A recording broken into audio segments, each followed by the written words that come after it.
ആലുവയിലെ നവദമ്പതികൾ കതിർ മണ്ഡപത്തിൽ നിന്ന് നേരെ എത്തിയത് പോളിംഗ് ബൂത്തിലേക്ക്. എടയപ്പുറം സ്വദേശി അഖില ജീവിത പങ്കാളി ശരത്തിനൊപ്പമാണ് KMCLP സ്കൂളിലെ 112 നമ്പർ ബൂത്തിലെത്തി വോട്ട് രേഖപ്പെടുത്തിയത്. ക്ഷേത്രത്തിലെ വിവാഹ ചടങ്ങുകൾക്ക് ശേഷം നവവധു അഖില നേരെ ചെന്ന് കയറിയത് പോളിംഗ് ബൂത്തിലേക്കാണ്. ഒപ്പം ജീവിത പങ്കാളി ശരത്തും. അണിഞ്ഞൊരുങ്ങി വോട്ട് ചെയ്യാനെത്തിയ നവദമ്പതികളെ കണ്ടപ്പോൾ നീണ്ട ക്യൂവും വഴിമാറി. KMCLP സ്കൂളിലെ 112 നമ്പർ ബൂത്തിൽ അഖില വോട്ട് രേഖപ്പെടുത്തി. വോട്ട് ചെയ്യണമല്ലോ, അത് ഇമ്പോർട്ടന്റ് ആയതുകൊണ്ടാണ് അതിനൊപ്പം കയറിയത്. പിന്നെ ജനാധിപത്യത്തിൽ ഒരു വോട്ട് ചെയ്യേണ്ടത് ഓരോ പൗരന്റെ കടമയാണ്, അതുകൊണ്ടാണ്.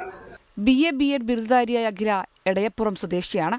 ഏഴിക്കര സ്വദേശിയായ ശരത്തിന് വീട്ടിനടുത്താണ് വോട്ട്. കല്യാണ ദിവസമായാലും ഒരു കടമയായിട്ടാണ് നിർവഹിക്കേണ്ടത്. അതുകൊണ്ട് എല്ലാ തിരക്കുകളും മാറ്റിവെച്ച് ഇനി ചെറിയൊരു സമയം കണ്ടെത്തി വന്നു.